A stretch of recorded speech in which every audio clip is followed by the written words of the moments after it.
इस बार के चुनावों में वो आप किस रूप में देख रहे हैं? एक चक्रव्यूह के तौर पर ही देख रहे हैं या लगता है कि लड़ाई आसान है? अब की बार का चुनाव जो है पिछले बार के चुनाव की तुलना में अधिक अनुकूलताओं से भरा हुआ है। काम करने में विश्वास रखते हैं, गिनाने में नहीं। इस बार के चुनाव में ऐसी क्या नौबत आ गई कि आपको काम गिनाने भी पड़ रहे हैं?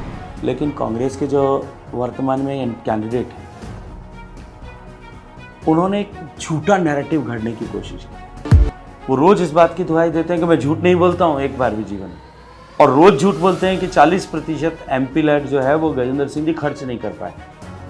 मुझसे पहले 2009 से 14 के बीच में जो आदरणीय सांसद कांग्रेस की थी, उनका बचा हुआ जो है 2 करोड़ 10 लाख रुपए जो लैप्स हो गया था, वो भी मैंने खर्च किया। पॉलिटिक्स में एक परसेप्शन की लड़ाई होती है, वहां पर शायद पिछड़ गए हैं और उसने मुझे लगता है आपके लिए इस चुनाव में थोड़ी मेहनत को और बढ़ा दिया। जोधपुर में जब कभी भी संकट आया, चाहे वो हिंदू मुस्लिम दंगा हुआ होगा, चाहे तनाव हुआ होगा, सांप्रदायिक तनाव हुआ होगा, चाहे वो बाढ़ आई होगी, चाहे भूमरा की गैस त्रासदी हुई होगी, I was among first responders. मेरे माँ बाप दोनों अस्पताल में भर्ती थे कोरोना से पीड़ित होकर के, और मैं यहाँ पर अस्पताल बनाने के लिए काम कर रहा था। बतौर जल शक्ति मंत्री आपने देश के करीब 12 राज्यों में 100% हर घर नल का जल पहुंचाया। राजस्थान आपका गृह क्षेत्र, जोधपुर उसमें भी आपका गृह क्षेत्र। जब देश के 12 राज्यों में 100% घरों तक हर घर नल का जल पहुंच सकता है, पीने का पानी, तो राजस्थान में और जोधपुर में कहां चलेगा? डीपीआर बनाना, प्रोजेक्ट बनाना, उसको कमीशन करना, धरातल पर उतारना, उसके लिए कॉन्ट्रैक्ट करना, उसको धरातल पर उतारना, गुणवत्ता से काम कराना, किए हुए काम का प्रबंधन करना और उसको ऑपरेट मेंटेन करना, ये सब जिम्मेदारी स्टेट लेस सब्जेक्ट का होने के नाते स्टेट। उसमें भारत सरकार कहीं किसी तरह का हस्तक्षेप नहीं करती। हम सिर्फ संसाधन मुहैया करा सकते हैं, बजट दे सकते हैं। मैं आपके दर्शकों की जानकारी के लिए बता दूं कि देश में सर्वाधिक बजट अगर किसी को दिया गया वो राजस्थान का। उन्होंने राजनीतिक दुर्भावना से कि यदि ये कनेक्शंस घर तक पहुंचे और लोगों के इस संकट का समाधान हो गया तो लोगों की मोदी के प्रति आस्था और अधिक बढ़ जाएगी, इसको लटकाने अटकाने भटकाने का काम किया। परिणाम आपके सामने है। 18 से 23 के बीच राजस्थान में किसी प्रोजेक्ट को आगे बढ़ाना आपके मंत्रालय से जुड़ा, और अब ये आपके एक्सपीरियंस में कितना अंतर आ गया? हर ऐसा विषय जिसमें गजेंद्र सिंह को या व्यक्तिगत रूप से या मोदी जी की सरकार को यश मिल सकता था, उसको राजनीतिक दुर्भावना से रोकने का काम किया। कांग्रेस सरकार का कोई भी मंत्री कभी भी भारत सरकार के जल शक्ति मंत्रालय में नहीं है। मैं जो जयपुर में आकर के, आपको समय नहीं है माननीय मुख्यमंत्री जी, मैं जयपुर आ जाता हूं, आप समय तय करिए। उन्होंने समय तय किया, उनके तय समय के अनुरूप मैं अपने पूरे विभाग के अधिकारियों को लेकर के जयपुर पहुंचा।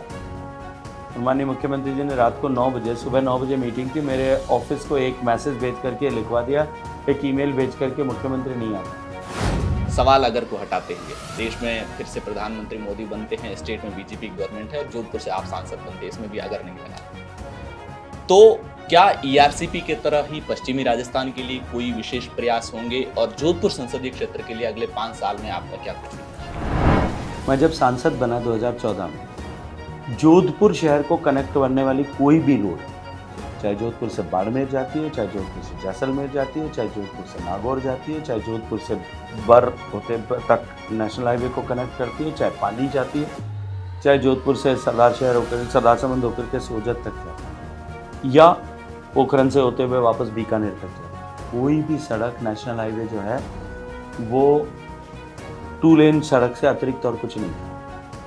आज सभी सड़कें या तो 4 लेन है या 2 लेन पेव्ड रोड है। अभी जोधपुर लोकसभा क्षेत्र में एक दोस्ती काफी चर्चाओं में है, आपकी और नई दोस्ती जो शेरगढ़ विधायक बाबू सिंह राठौड़ की है। आपने उनको छोटा भाई कहा है, उन्होंने कहा है कि मेरा लाड राख लो। तो जब, और उन्होंने ये भी कहा है कि अब के बार काबू नहीं आया, तो आपने कहा है कि आज से 30 साल पहले जब छात्र राजनीति के चुनाव लड़ते थे तब भी लाइन से हटकर चुनाव लड़े, फिर भी मैं अपने छोटे भाई के लिए मैं काबू हो गया।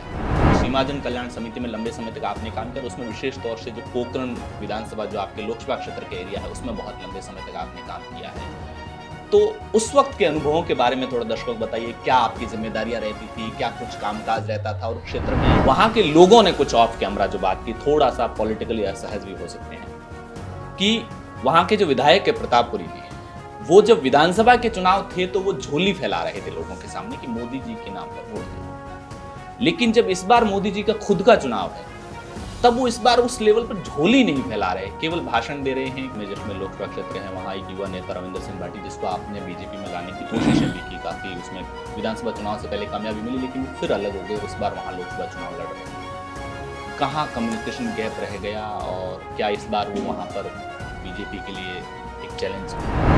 क्या जोधपुर की जनता अगले मोदी 3.0 में गजेंद्र सिंह शेखावत को उस टॉप 5 में देखी? हनुमान बेनीवाल पिछली बार आपके साथ में थे, आपने उनके नागौर संसदीय क्षेत्र में चुनावी रैलियां भी की थी, और इस बार वो कांग्रेस के साथ में है। तो अगर ये प्रश्न मुझे पूछा जा रहा है, वैसे हनुमान बेनीवाल जी को भी पूछा जाए कि पिछली बार वो आपके लिए 8 विधानसभाओं में प्रचार कर रहे थे।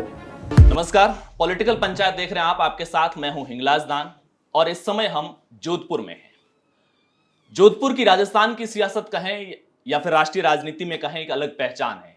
जोधपुर जिसने राजस्थान को कई मुख्यमंत्री दिए, जोधपुर जो हमेशा मारवाड़ की सत्ता का केंद्र रहा है, और जब कोई सत्ता का केंद्र होता है तो वहां साजिशें भी होती हैं, साजिशें जिनका एक सिरा 1951-52 के पहले आम चुनावों से जुड़ा हुआ है कथित तौर पर, और उसका दूसरा सिरा हाल ही में एसीबी के एक्स एडीजी के बयान से भी जुड़ा हुआ है, जो 2018 से 2023 तक राजस्थान की स्टेट गवर्नमेंट के कार्यकाल से जुड़ा हुआ है, जिसमें इस बात का जिक्र होता है कि जब जब अहम बैठकें होती थी तो विकास या पेपर लीक जैसे मुद्दों के इतर चर्चाएं इस बात पर होती थी कि कैसे एक केंद्रीय मंत्री को किसी ट्रैप में फंसाया जा सके।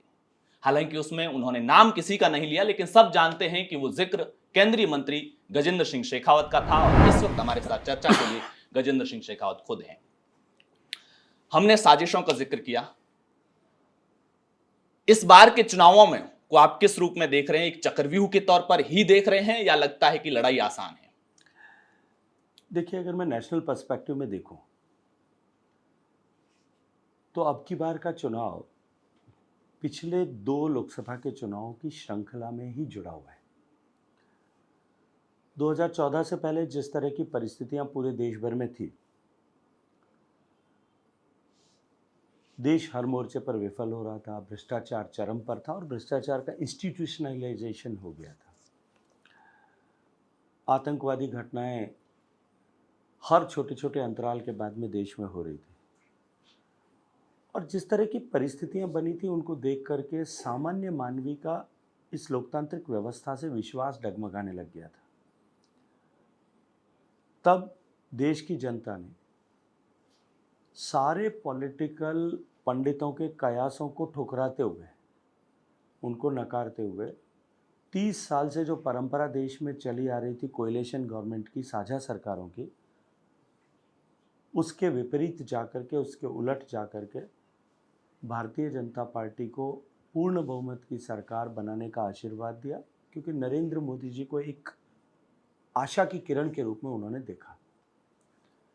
5 साल तक गरीब कल्याण के लिए, देश के सशक्तिकरण के लिए, सीमाओं की सुरक्षा के लिए, आतंकवाद के प्रति ज़ीरो टॉलरेंस को देखते हुए, इकोनॉमिक ग्रोथ के लिए जो फैसले लिए गए, बड़े फैसले लिए, कड़े फैसले लिए,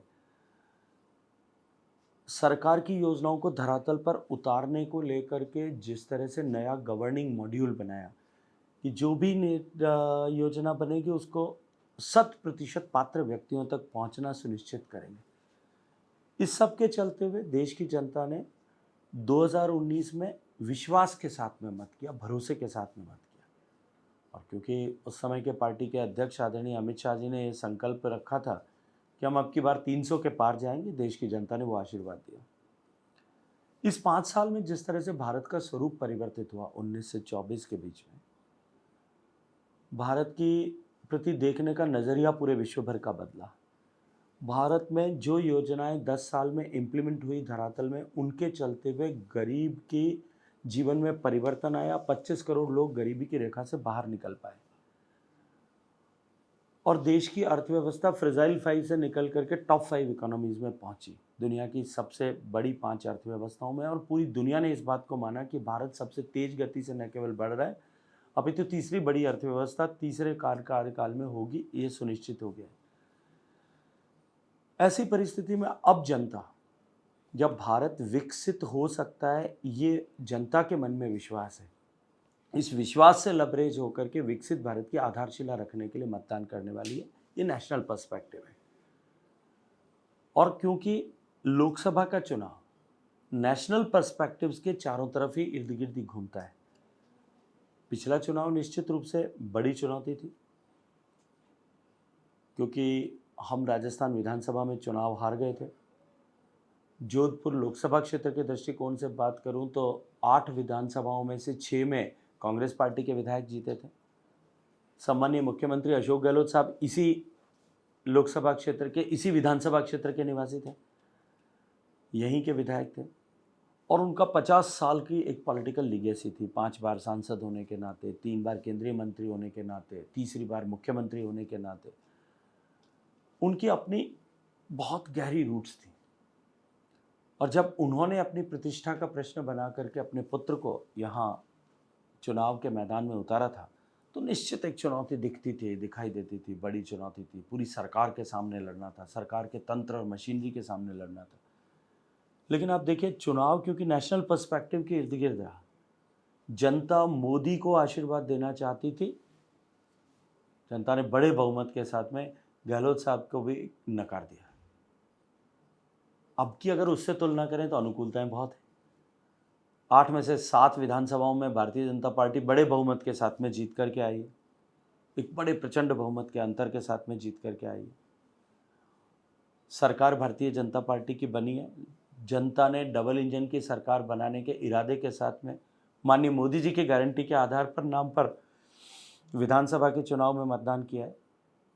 और अब जब देश की, प्रदेश की जनता ये जानती है कि ये सुनहरा दौर जब विकसित भारत की आधारशिला रखी जाने वाली है, तब ये डबल इंजन की सरकार ही एकमात्र विकल्प है। इसलिए मुझे लगता है कि अब की बार का चुनाव जो है, पिछले बार के चुनाव की तुलना में अधिक अनुकूलताओं से भरा हुआ है। आपकी जो एक इमेज है, कहा जाता है कि रात को 2-3 बजे भी अगर आप जाएंगे तो किसी न किसी मीटिंग में, किसी न किसी मुलाकात में व्यस्त होंगे और सुबह 8 बजे से फिर शेड्यूल वही शुरू हो जाता है। कहा जाता है कि काम करने में विश्वास रखते हैं, गिनाने में नहीं। इस बार के चुनाव में ऐसी क्या नौबत आ गई कि आपको काम गिनाने भी पड़ रहे हैं? देखिए, बिल्कुल सही है आपने जो कहा। मेरा स्वभाव इस तरह का था कि जो कुछ किया है वो मेरी जिम्मेदारी है, वो मेरा कर्तव्य है। चाहे वो लोकसभा क्षेत्र के डेवलपमेंट के दृष्टिकोण से देखें, ग्रामीण क्षेत्र के डेवलपमेंट के दृष्टिकोण से देखें, सांसद निधि के दृष्टिकोण से देखें। शायद मैं ही एकमात्र सांसद होऊंगा जिसने अपने सांसद निधि से करवाए गए कार्यों का भी कभी शिलान्यास या उद्घाटन नहीं किया। मुझे लगता था कि ये सब करना मेरा धर्म है, इसलिए मैं कर रहा हूँ। और जनता जो कुछ हो रहा है उसको देखती है, जानती भी है।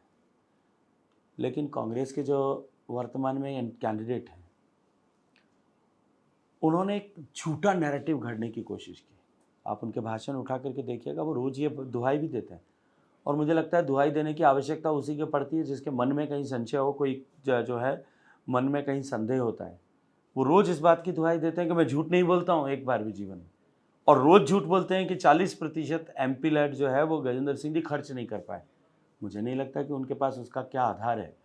जबकि मैंने तो एक दिन बैठक में कहा, एक कार्यक्रम में भी कहा कि 40% मेरा नहीं, मुझसे पहले 2009 से 14 के बीच में जो आदरणीय सांसद कांग्रेस की थी, उनका बचा हुआ जो है 2 करोड़ 10 लाख रुपए जो लैप्स हो गया था, वो भी मैंने खर्च किया।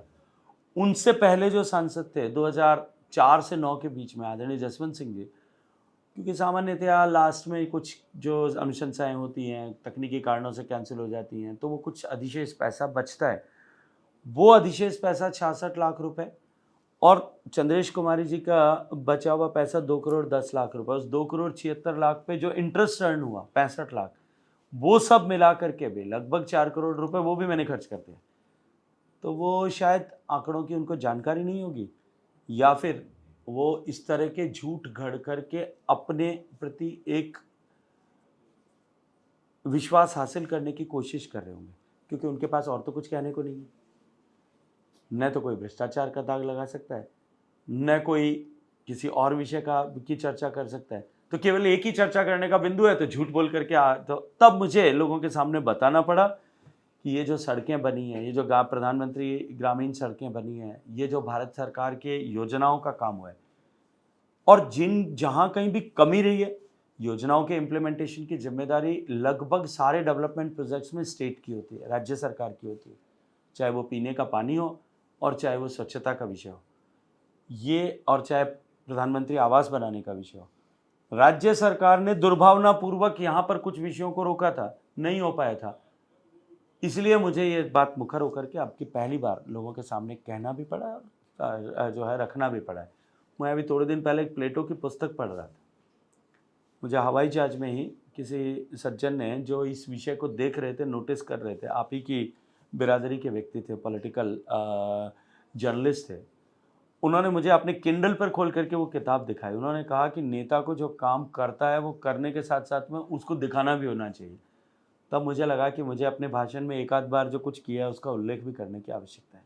यही कल किसी के साथ जिक्र हो रहा था, तो उन्होंने इस बात का जिक्र किया कि शेखावत ने काम भी किए होंगे, मेहनत भी की होगी, लेकिन पॉलिटिक्स में एक परसेप्शन की लड़ाई होती है, वहां पर शायद पिछड़ गए हैं, और उसने मुझे लगता है आपके लिए इस चुनाव में थोड़ी मेहनत को और बढ़ा दिया है। मुझे नहीं लगता। देखिए, होली का समय था, चुनाव के माननीय मोदी जी की सरकार ने जिस तरह से काम किए हैं, हमने जिस तरह से ईमानदारी से सेवा की है, जोधपुर में जब कभी भी संकट आया होगा,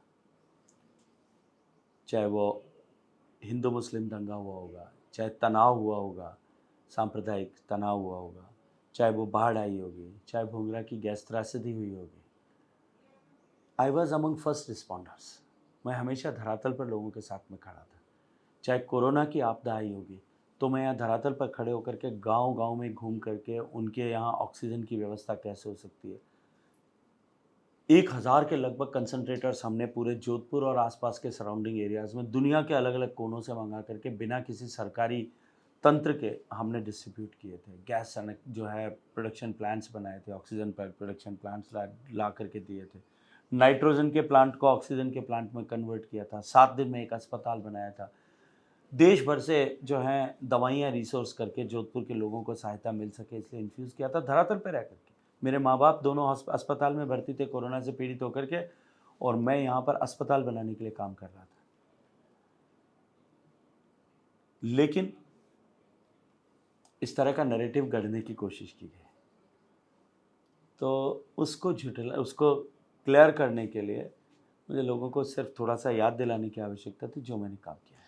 आपके पास 2019 में नई सरकार के दौर में मोदी 2.0 में जल शक्ति मंत्रालय था।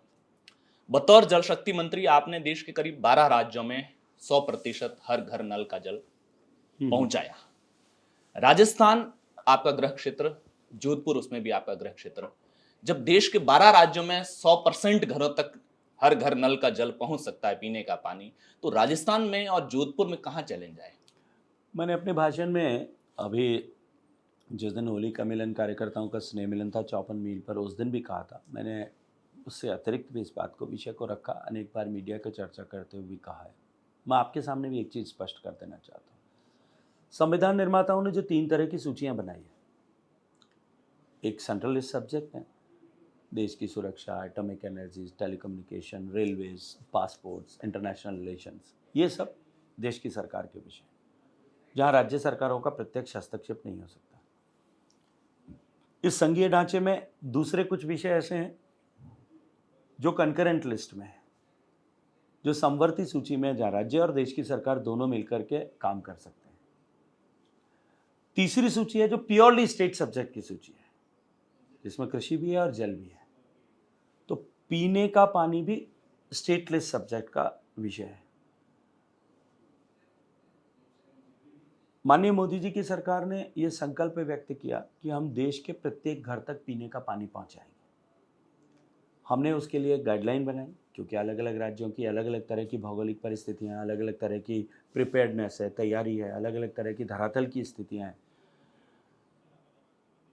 और एक व्यापक कंसल्टेशन के बाद में 15 अगस्त 2019 को जब माननीय प्रधानमंत्री जी ने घोषणा की थी कि देश में पिछले 72 ईयर्स में 72 साल में केंद्र की सरकारों ने, राज्य की सरकारों ने, स्थानीय सरकारों ने जो प्रयत्न किए, उसके बावजूद भी देश में 19 करोड़ 40 लाख घरों में से ग्रामीण क्षेत्र में मात्र 16% घरों तक पीने का पानी पहुंचा है।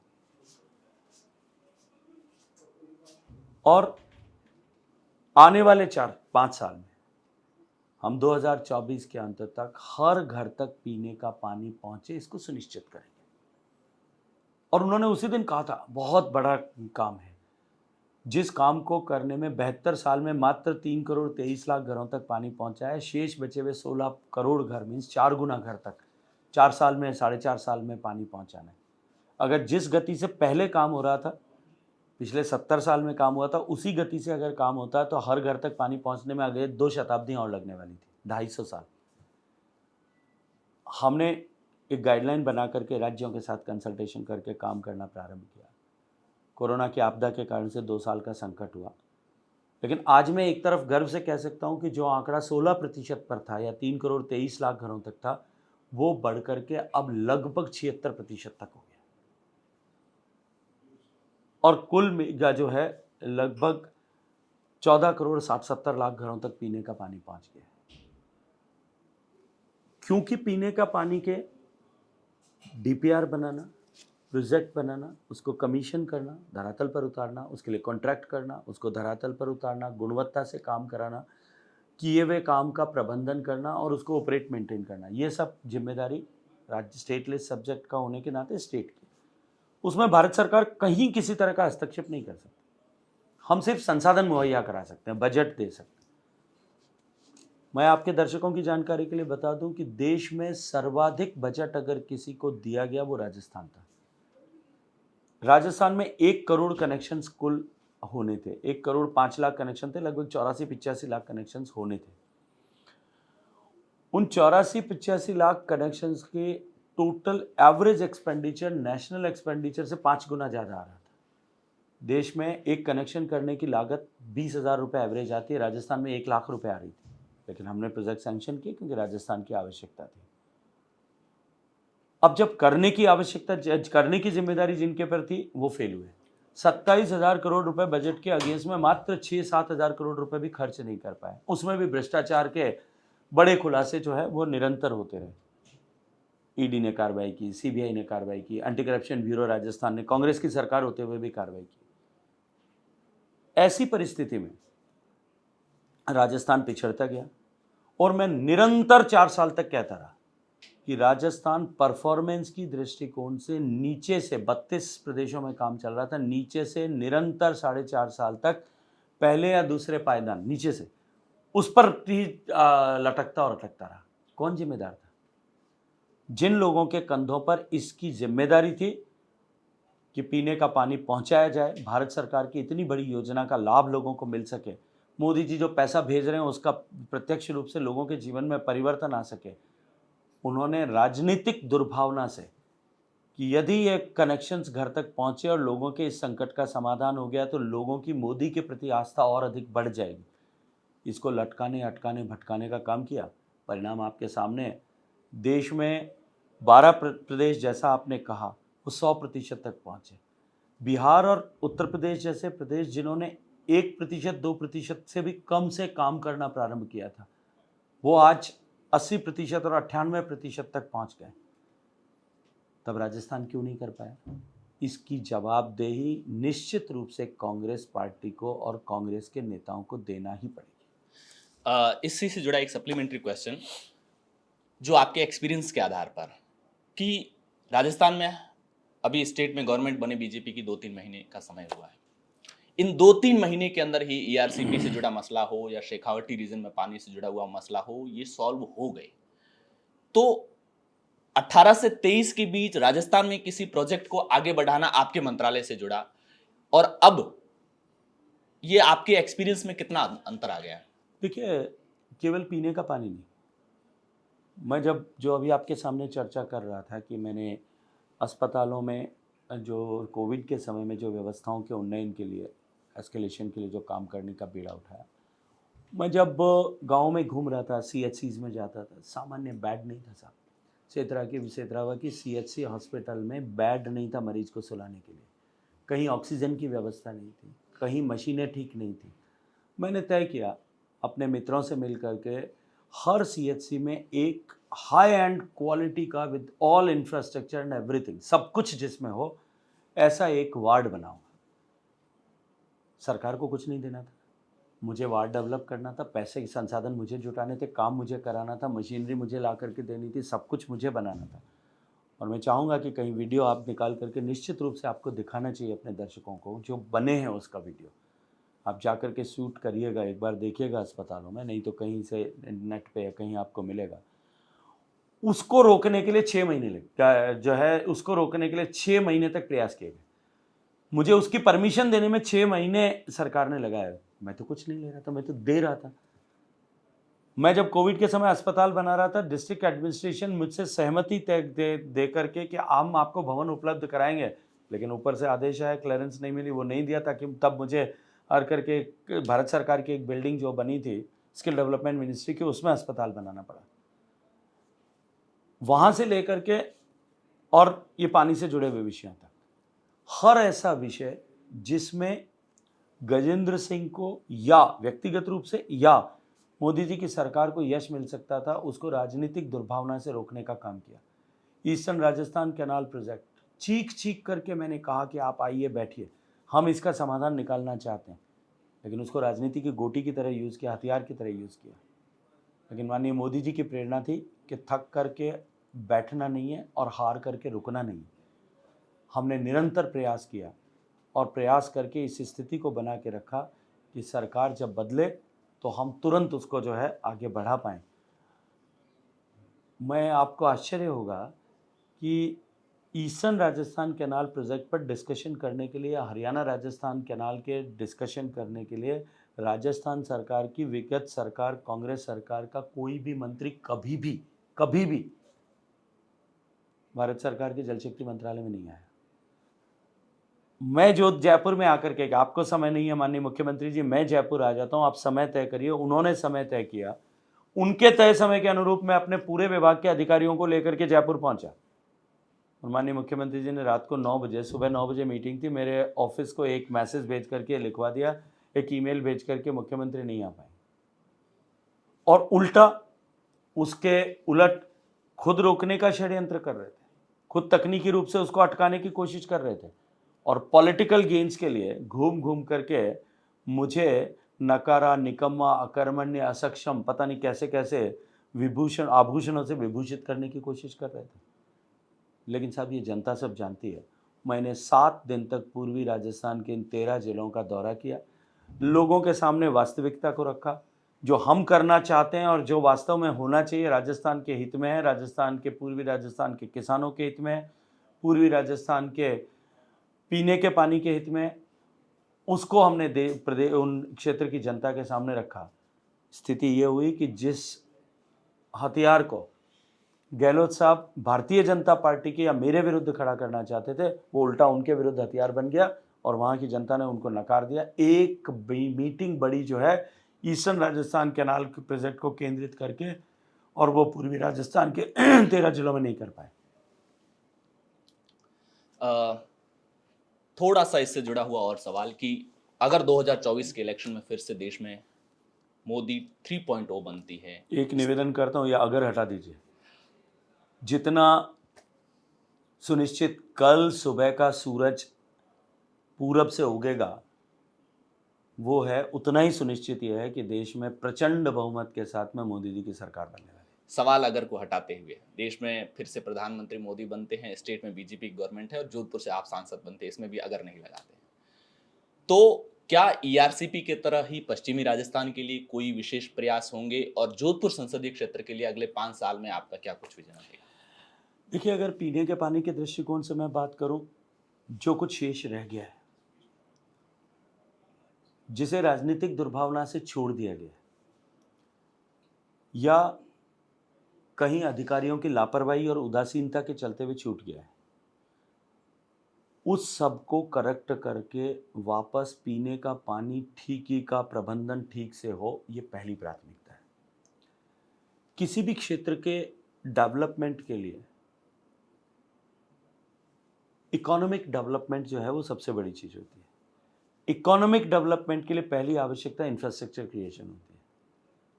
साहब मैं जोधपुर का 16वें नंबर का सांसद हूँ। मुझसे पहले 15 बार लोकसभा के सदस्य यहाँ से चुने गए। मैं जब सांसद बना 2014 में, जोधपुर शहर को कनेक्ट करने वाली कोई भी रोड, चाहे जोधपुर से बाड़मेर जाती हो, चाहे जोधपुर से जैसलमेर जाती हो, चाहे जोधपुर से नागौर जाती हो, चाहे जोधपुर से तक नेशनल हाईवे को कनेक्ट करती हो, चाहे पाली जाती हो, चाहे जोधपुर से सरदार समंद होकर के सोजत तक जाती हो, या पोखरन से होते हुए वापस बीकानेर तक जाती हो, कोई भी सड़क नेशनल हाईवे जो है वो 2 लेन सड़क से अतिरिक्त और कुछ नहीं था। आज सभी सड़कें या तो 4 लेन है या 2 लेन पेव शोल्डर्स है। जोधपुर अमृतसर कांडला जो एक्सप्रेसवे बना है वो जोधपुर के बीच से निकलता है। जोधपुर से लेकर के और फुलेरा तक रेलवे लाइन का दोहरीकरण हो गया है। जोधपुर से लेकर के मारवाड़ जंक्शन तक रेलवे लाइन का दोहरीकरण हो गया है। ये इंफ्रास्ट्रक्चर, बेसिक इंफ्रास्ट्रक्चर जो कम्यूटेशन के लिए, जो आवागमन के लिए आवश्यक था, वो पूरा हुआ। कंप्लीट इलेक्ट्रिफिकेशन हुआ। उसके बाद जोधपुर के हवाई अड्डे का विस्तार 30 साल से अटका हुआ था। सामान्य अशोक गहलोत साहब 2 बार मुख्यमंत्री रह चुके थे, 5 बार सांसद रह चुके थे, 3 बार केंद्र के मंत्री रह चुके थे और नागरिक उड्डयन मंत्री भी रह चुके थे, लेकिन नहीं हो पाया था। सब प्रयासों के बावजूद भी एयरफोर्स जगह देने को तैयार नहीं थी। मैं अभिनंदन करता हूं देश के प्रधानमंत्री और तत्कालीन रक्षा मंत्री स्वर्गीय मनोहर पर्रिकर साहब का कि उन्होंने जोधपुर की इस डिमांड को देखते हुए राज्य सरकार, air force, airport authority of India और जोधपुर नगर निगम, इनका एक चतुष्कोणीय MOU करके हमको 37 एकड़ ज़मीन दी। आज जोधपुर का एप्रिन, जिस पर 2 हवाई जहाज खड़े हो सकते थे, आज 18 हवाई जहाज खड़े होने की जगह बनी है। टर्मिनल बिल्डिंग लगभग 400 करोड़ रुपए की लागत से बन रही है। 30-35% काम पूरा हो गया। जोधपुर में कैटाई 3 सिस्टम नहीं होने के कारण से शाम के अंधेरे के बाद जोधपुर में हवाई जहाज उतर नहीं सकता था और आप जा भी नहीं सकता था। आज वो लग गया है। रात को 2 बजे भी इमरजेंसीज में हवाई जहाज जाते हैं। रात को कॉमर्शियल फ्लाइट्स का ऑपरेशन भी अंधेरा होने के बाद तक चालू है। जोधपुर की कनेक्टिविटी सिर्फ दिल्ली और मुंबई 2 ही शहरों से थी। आज जो है जोधपुर की कनेक्टिविटी दक्षिण भारत से, पूर्वी भारत से, सभी जगह से, कलकत्ता, बेंगलोर, पुणे, भुवनेश्वर, सब जगह से जो है जोधपुर की कनेक्टिविटी हो गई है। जब इंफ्रास्ट्रक्चर क्रिएट होता है तब जो है उसके बाद में उसके ऊपर इंडस्ट्रियलाइजेशन या इन्वेस्टमेंट आता है। पश्चिमी राजस्थान, अगर मैं जोधपुर से इतर हट करके थोड़ा बात करूं, किसी भी क्षेत्र में इंडस्ट्रियलाइजेशन के लिए, औद्योगिकरण के लिए, क्योंकि आर्थिक गतिविधियों की धुरी औद्योगिकरण होता है, पहली आवश्यकता होती है जमीन की। Land to man ratio Marwar में सबसे अच्छा है, जहाँ जमीन ज़्यादा है, लोग कम है। दूसरी आवश्यकता होती है बिजली की। हम इलेक्ट्रिसिटी सरप्लस स्टेट होने की दिशा में जा रहे हैं। पहले थे, बीच के 5 साल के कुप्रबंधन के कारण से हम पिछड़े। अभी जिस तरह के MOU राजस्थान सरकार ने, भजन लाल जी की सरकार ने किए हैं, 2.25 लाख करोड़ रुपए के जो है पावर जनरेशन के, उसके बाद हम इलेक्ट्रिसिटी सरप्लस होने वाले। पानी की जो है इंडस्ट्री के लिए पानी की हमारे यहाँ कभी कोई कमी नहीं होगी। रॉ मटेरियल की बात करूँ तो हमारे पास में लाइमस्टोन से लेकर के और रेयर अर्थ तक, और ज़मीन में कोयले से लेकर के और खनिज तेल तक, ये सारे मिनरल्स हमारे यहाँ पश्चिमी राजस्थान में उपलब्ध है। इंडस्ट्रियसनेस जो होती है, उद्यमशीलता, उसकी बात करें तो मारवाड़ के बेटों ने पूरी दुनिया में जाकर के अपना नाम रोशन किया है। ऐसी परिस्थिति में हमारे पास सब अनुकूलताएं हैं, केवल इंफ्रास्ट्रक्चर नहीं था और एक वो दृष्टि नहीं थी कि हम किस तरह से एलिवेशन कर सकते हैं। डबल इंजन की सरकार बनेगी तब पश्चिमी राजस्थान का औद्योगिक विकास हो दृष्टि से इसको सुनिश्चित करेंगे। जहाँ तक पानी का प्रश्न है, देखिए मैं आज इस पर कोई टिप्पणी करूँ अनुकूल नहीं होगा, लेकिन अभी हमने एक प्रोजेक्ट लिया है जोजरी नदी के शुद्धिकरण का। नदी को अविरल करें, इसको निर्मल करें। शहर का सारा सूएज जो लगभग 25-30 करोड़ लीटर पानी रोज आता है, उसको हम ट्रीट करके उस पानी का उपयोग खेती के लिए करें। पेरी अर्बन एग्रीकल्चर का जो माननीय मोदी जी का मंत्र है, जोधपुर के लिए ये जोजरी जिस क्षेत्र से होकर के बहती है उनके लिए अभिशाप बन गई है, गंदा नाला बन गई है। उसको हम कैसे जो है जोधपुर के लोगों के लिए एक वरदान के रूप में, उस पूरे क्षेत्र के किसानों के लिए वरदान के रूप में खड़ा करें, इसके लिए काम करेंगे। आपके सामने जो चुनाव लड़ रहे हैं उन्होंने कहा कि मेरे को तो 2 महीने मंत्रालय मिले तो मैं पानी का बम्बा फोड़ दूं। मुझे लगता है कि उनको अभी धरातल और हकीकत से जानकारी नहीं है। मैं तो आपसे इतना ही निवेदन करूंगा, एक बार ज़रूर जाइएगा। जोजरी नदी के किनारे पर जो उन्होंने जो कॉलोनी बसाई है, उस कॉलोनी का सारा गंदा पानी जो है वो बम्बा फोड़ करके उस जोजरी नदी में गिर रहा है। एक बार उसको तो स्वच्छ करें, अपनी जिम्मेदारी को तो निभाएं। अपनी कॉलोनी का सारा अवशिष्ट सीवेज जो है वो नदी में खुले तौर पर वहाँ गिर रहा है, वो उन्हीं की बनाई हुई कॉलोनी है। एक बार जाकर के देखें, उसके ऊपर जनता को जवाब दें। उनको जिम्मेदारी मिली थी, उन्होंने व्यक्तिगत प्रोजेक्ट बनाए, कॉलोनी में जाकर के देखिएगा कितना पानी जो है कॉलोनी के लोगों को मिल रहा है। आंदोलन कर रहे हैं लोग। इसलिए देखिए, ये सिर्फ मंच पे खड़े होकर के सस्ती लोकप्रियता और ताली बजवाने के लिए जो है इस तरह के भाषण दे देना, ये जो है ये उन्हीं को मुबारक है। मैं तो इस सब में नहीं जाना चाहता। वो एक दूल्हा शब्द का जिक्र करते हैं। बीजेपी के लोग चुनाव कैंपेन में कहते हैं कि हमारी बारात का दूल्हा प्रधानमंत्री मोदी है। कांग्रेस से या महागठबंधन से या इंडिया अलायंस जो है उनसे सवाल किए जाते हैं कि आपका दूल्हा कौन है, ये सवाल कीजिए। ठीक उसी तरह आपके खिलाफ चुनाव लड़ रहे कांग्रेस प्रत्याशी भी यहाँ लोकल इसी बयान को यूज कर रहे हैं। तो दूल्हा मोदी जी हैं। हमने तो पहले भी कहा, हम तो मोदी जी के दूल्हे के बाराती हैं। और देश में जो चुनाव लड़ रहे हैं वो प्रधानमंत्री नरेंद्र मोदी के किए हुए काम पे लड़ रहे हैं, उनके किए हुए राष्ट्रोत्थान के काम पर लड़ रहे हैं। विरासत पर विश्वास करते हुए राष्ट्र के विकास और भारत को विकसित बनाने के मंत्र की आधारशिला पर चुनाव लड़ रहे हैं। इसलिए हम तो मानते हैं कि हम गौण हैं। वे जो है चुनाव मोदी जी के जो चेहरे पर लड़ रहे हैं, अब वो तय करें। अभी जोधपुर लोकसभा क्षेत्र में एक दोस्ती काफी चर्चाओं में है, आपकी और नई नई दोस्ती जो शेरगढ़ विधायक बाबू सिंह राठौड़ की है। आपने उनको छोटा भाई कहा है, उन्होंने कहा है कि मेरा लाड राख जो। तो जब और उन्होंने ये भी कहा है कि अब के बार काबू नहीं आया। तो आपने कहा है कि आज से 30 साल पहले जब छात्र राजनीति के चुनाव लड़ते थे तब भी लाइन से हटकर चुनाव लड़े, फिर भी मैं अपने छोटे भाई के लिए मैं काबू हो गया। तो इस दोस्ती तो के इसलिए ये कहना कि दोस्ती नई हुई है, ये तो अनुकूल नहीं है, उचित भी नहीं है। 30 और साल ये पहले दरार से कहाँ से आ गई थी? 30 साल पहले से हम लोगों के बीच में इसी तरह के संबंध थे, पारिवारिक संबंध थे। देखिए, परिवार में रहते हुए कुछ विषयों को लेकर के, कुछ कम्युनिकेशन गैप को लेकर के छोटा मोटा कहीं कोई जो है मतभेद हो सकता है, लेकिन मन में भेद कभी नहीं था। जो पारिवारिक रिश्ते थे उसमें कहीं भी जो है संवादहीनता नहीं थी। उनके परिवार में उत्सव हुआ होगा तो मैं सहपरिवार उपस्थित रहा हूँगा। होली दिवाली राम राम करने के लिए हमने एक दूसरे के पास से बात भी की होगी, घर पे भी गए होंगे। परिवार में भी जो है हमने चर्चा एक दूसरे से की होगी। इसलिए ये इसको जितना बड़ा दिखाने की कोशिश की गई थी अपने राजनीतिक लाभ के लिए, मुझे लगता है कि अब वो कुछ मायूस भी हैं और कुछ उदास भी हैं। आपने थोड़ा मैं अर्ली लाइफ को लेकर क्योंकि आपकी जो सीमाजन कल्याण समिति में लंबे समय तक आपने काम किया, उसमें विशेष तौर से जो पोखरण विधानसभा जो आपके लोकसभा क्षेत्र के एरिया है उसमें बहुत लंबे समय तक आपने काम किया है। तो उस वक्त के अनुभवों के बारे में थोड़ा दर्शकों को बताइए, क्या आपकी जिम्मेदारियां रहती थी, क्या कुछ कामकाज रहता था, और क्षेत्र में उस क्षेत्र के आम लोगों के जीवन स्तर को सुधारने के लिए किस तरह से? देखिए, आज़ादी के समय में देश को बांटने का पाप किसने किया था ये सब जानते हैं। एकाएक देश 2 टुकड़ों में बंट गया, या मैं कहूँ 3 टुकड़ों में बंट गया, जो बाद में एक अलग से देश भी बना। और एकाएक एक काल्पनिक रेखा के आधार पर 2 देश बने। अगर मैं हिमालय क्षेत्र की बात करूं, या तो नदी देश के विभाजन का एक रेखा है, या पहाड़ और रिज रेखा है। लेकिन हमारे पश्चिमी राजस्थान में ऐसी कोई स्पष्ट रेखा नहीं थी, नेचुरल फॉल्ट लाइन कोई नहीं है। अब गांव जो कल तक हमारा हिस्सा था वो पराया देश हो गया, पराया मुल्क हो गया। सबकी रिश्तेदारियां इधर उधर थी। किसी की माँ वहाँ से आई हुई थी, किसी की पत्नी वहाँ से आई हुई थी, किसी की बेटी वहाँ ब्याही थी, किसी की बहन उधर ब्याही थी। सब एक दूसरे से जुड़े हुए थे, लेकिन एकाएक 2 देश हो गए।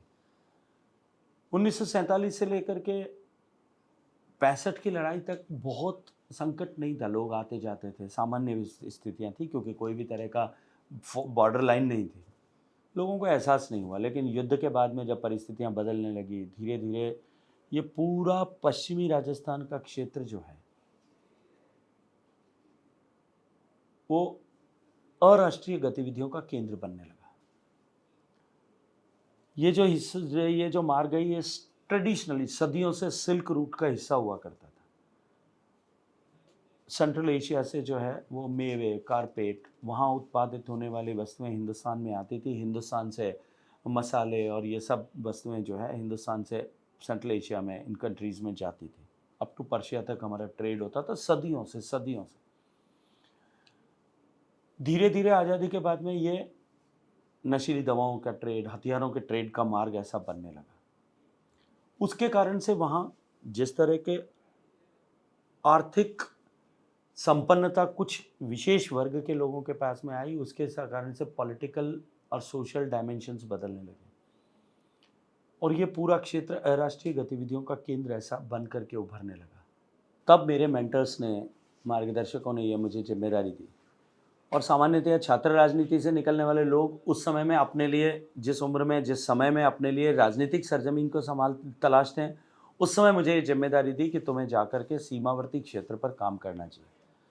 काम की अगर मैं मूल बात करूं तो ये कि सीमावर्ती क्षेत्र पर रहने वाले सीमा के नागरिकों के मन में इस भाव को जगाना कि सीमावर्ती क्षेत्र का नागरिक होने के नाते उनकी दोहरी जिम्मेदारी सीमाओं की सुरक्षा की है। और उसके लिए लोगों के बीच में अपने आप को स्थापित करने के लिए हमने बहुत सारे इनिशिएटिव्स लिए। हमने एकल विद्यालय खड़े किए, हमने महिलाओं के सेल्फ हेल्प ग्रुप बना करके उनको स्वरोजगारी बनाने के लिए काम किया, उनकी जो है आजीविका को बढ़ाने के लिए काम किया। हमने हेल्थ कैंप्स लगाए। हमने पूरे पश्चिमी राजस्थान के इन 4 जिले बाड़मेर, जैसलमेर, बीकानेर, गंगानगर, इनकी 17 सीमावर्ती तहसीलों में हम सीमावर्ती क्षेत्र के बालक युवक जो हैं वो यूनिफॉर्म फोर्सेस में जाएं, पुलिस में, पैरामिलिट्री में, फ़ौज में जाएं, उसके लिए ट्रेनिंग कैंप्स ऑर्गेनाइज करते थे। यहाँ क्योंकि पशुधन और गौपालन आजीविका का प्रमुख स्रोत है, अकाल के समय में हज़ारों लाखों तक की गायों के जो है वो संरक्षण के लिए पशु शिविर, गौ शिविर ऐसे आयोजित किए। बहुत सारी एक्टिविटीज़ जो हैं सोशल लेवल पर की, उसके माध्यम से जनता के साथ में जुड़ा और उस जुड़ाव को लेकर के उनको इस तरह से तैयार करना और उनमें से कुछ लोगों को शॉर्टलिस्ट करके उनको अलग ट्रेनिंग दे करके, स्पेशलाइज्ड ट्रेनिंग दे करके उनको सीमा प्रहरियों के तरह, सजग सीमा प्रहरियों की तरह खड़ा करना, इसके निमित्त निरंतर लगभग 20 साल तक मैंने काम किया। राजस्थान में ये मॉडल सक्सेसफुल हुआ, गुजरात में रेप्लिकेट किया गया, पंजाब में रेप्लिकेट किया, जम्मू एंड कश्मीर में रेप्लिकेट किया, पूरे नॉर्थ ईस्ट में रेप्लिकेट किया। देश की पूरी थल सीमा पर इस तरह के काम को खड़ा करने का जो है मेरा भी कुछ योगदान था। आपके विकास कार्यों की बात करें तो उसमें फलोदी, जोधपुर रेलवे स्टेशन के साथ साथ फलोदी, पोखरण, रामदेवरा, इन रेलवे स्टेशन के डेवलपमेंट से जुड़ा काम है। पश्चिमी राजस्थान के लिए एक बहुत बड़ी ज़रूरत है बाड़मेर से जैसलमेर, जैसलमेर से बाड़मेर होते हुए रेलवे रूट। इसको लेकर के, क्योंकि ये चाहे वो पोखरण आपके लोकसभा क्षेत्र का हिस्सा है, वहाँ के लोगों के लिए एक बड़ी डिमांड है। देखिए, जैसलमेर से बाड़मेर रेलवे रूट के बारे में पहले कुछ, आज से लगभग 20 साल पहले कुछ चर्चाएं हुई थी, कुछ सर्वे भी हुआ, लेकिन उसको कॉमर्शियली अनवाइबल मानते हुए ड्रॉप कर दिया गया था। लेकिन मैं अब आज इस मुकाम पर आकर के ऐसा मानता हूं कि पिछले 20-25 साल में जैसलमेर बाड़मेर की परिस्थितियों में एक बहुत बड़ा बदलाव हो गया है। इसलिए उस समय जिसको अनवाइबल मानते हुए कि ये अनुत्पादक है, ये करना जितना इन्वेस्टमेंट है उसके अगेंस्ट में उत्पादकता नहीं है, अल्टीमेटली रेलवे कॉमर्शियल ऑर्गेनाइजेशन है। लेकिन अब जब परिस्थितियां बदली है तो मैं मानता हूं कि इसका एक बार पुनर्सर्वेक्षण अवश्य होना चाहिए, क्योंकि जैसलमेर बाड़मेर दोनों टूरिज्म के सेंटर बने हैं रिफाइनरी लगने के बाद में बहुत बड़ा इंडस्ट्रियलाइजेशन होने वाला है।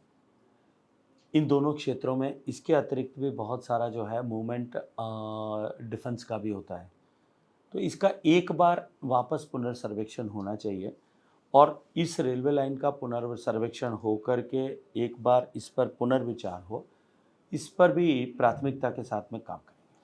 एक सवाल पोखरण विधानसभा से जुड़े, दो सवाल हैं एक की मिक्सअप के तौर पर, कि पोखरण जहाँ पर आपने बहुत लंबे जैसलमेर सीमा जन कल्याण समिति के अपने कार्यों के बारे में गिनाया, क्योंकि आपका जब लंबे समय तक कोई एक एरिया में काम करता तो वहाँ की बहुत भौगोलिक, वहाँ के लोगों, मानवीय जीवन, वहाँ के लोगों के व्यवहार के बारे में सब कुछ जानते हैं। वहाँ के लोगों ने कुछ ऑफ कैमरा जो बात की, थोड़ा सा पॉलिटिकली असहज भी हो सकते हैं, कि वहाँ के जो विधायक है प्रतापपुरी जी, वो जब विधानसभा के चुनाव थे तो वो झोली फैला रहे थे लोगों के सामने कि मोदी जी के नाम पर वोट दे दो। लेकिन जब इस बार मोदी जी का खुद का चुनाव है, तब वो इस बार उस लेवल पर झोली नहीं फैला रहे, केवल भाषण दे रहे हैं, केवल बयान दे रहे हैं, और वो जो एक नैरेटिव वाला परसेप्शन, ग्राउंड परसेप्शन है, उसका असर पोखरण में भी दिखता है। तो क्या अब इतने 15 दिन के समय में आप वहां पोखरण के लोगों को, जो अब आपने कहा है कि मुझे लगता है क्योंकि सामने एक ऐसा नैरेटिव खड़ा किया जा रहा है, तो मैंने जो काम किए हैं मुझे गिनाने चाहिए, तो इसे 15 दिन में कैसे पार पाएंगे? देखिए, मैं इस बात को नहीं मानता कि स्वामी प्रतापपुरी जी खुद के लिए जब वोट मांग रहे थे उसमें और अभी उसमें कोई फ़र्क होगा। अभी भी वो उसी कमिटमेंट लेवल के साथ में काम कर रहे हैं और करेंगे भी।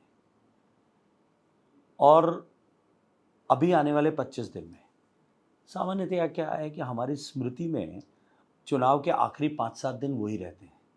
तो हमको लगता है कि उन 5-7 दिन में उस समय तो ऐसा काम हो रहा था, अभी नहीं हो रहा है। ये सामान्य जो है साइकोलॉजिकल बिहेवियर साइकोलॉजी का पार्ट है ये।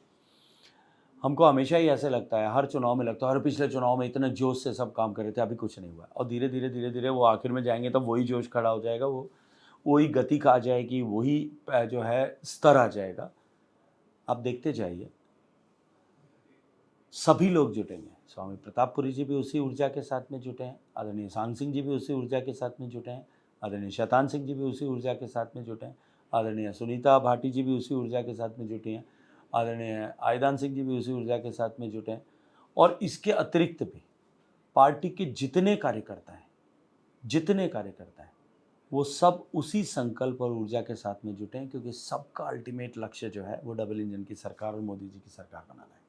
तो इसलिए सभी लोग इस लक्ष्य को पूरा करने के लिए जुटे हैं और जुटेंगे भी। एक आखिर में सवाल कि हनुमान बेनीवाल पिछली बार आपके साथ में थे, आपने उनके नागौर संसदीय क्षेत्र में चुनावी रैलियां भी की थी, और इस बार वो कांग्रेस के साथ में है, तो क्या इसका असर जोधपुर लोकसभा क्षेत्र में भी पड़ेगा? देखिए, पॉलिटिक्स में परिस्थितियां बदलती रहती हैं, स्थितियां भी बदलती रहती हैं। अगर ये प्रश्न मुझे पूछा जा रहा है, वैसे हनुमान बेनीवाल जी को भी पूछा जाए कि पिछली बार वो आपके लिए 8 विधानसभाओं में प्रचार कर रहे थे, 2.5-3 लाख राजपूत मतदाताओं को आपकी झोली में लाने के लिए भारतीय जनता पार्टी के एलआई पार्टनर के रूप में हनुमान बेनीवाल जी की झोली में लाने के लिए प्रयास कर रहे थे।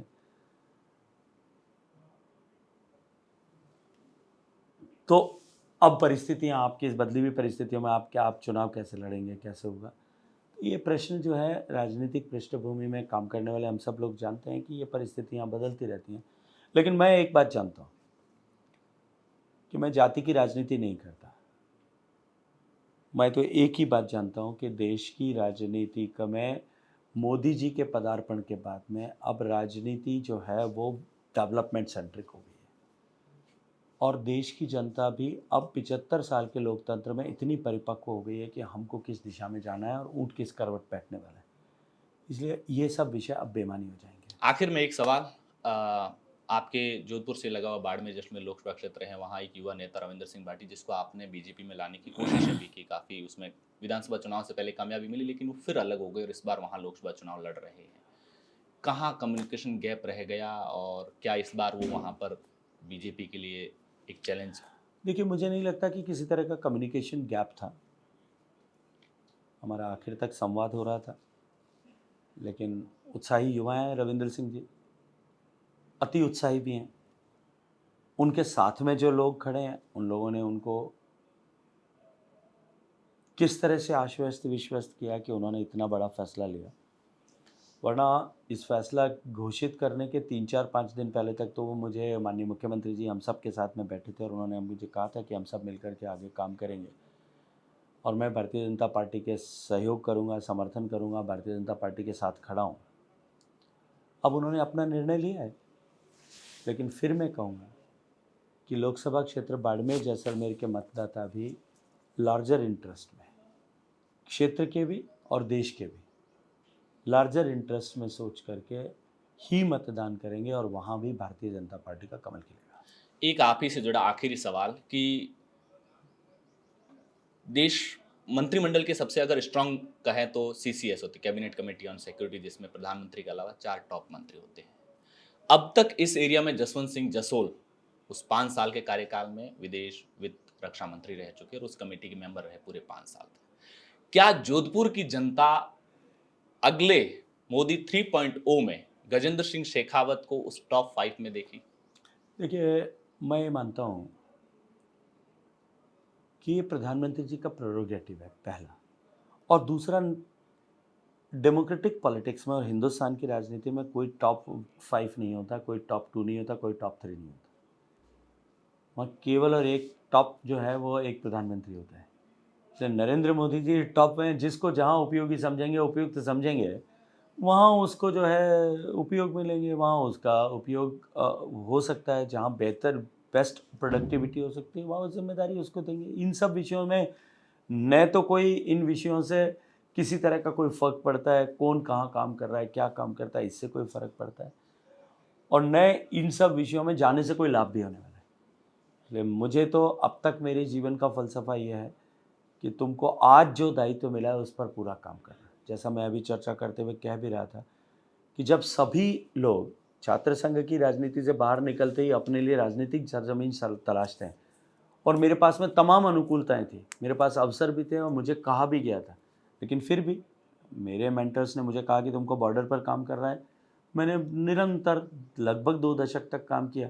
मैं कभी भारतीय जनता पार्टी के मंच पर नहीं गया, कभी भारतीय जनता पार्टी की दहरी पर जोधपुर के ऑफिस में भी नहीं गया, किसी कार्यक्रम में भी नहीं गया, क्योंकि मुझे जो जिम्मेदारी दी गई थी मैं उस पर काम कर रहा था।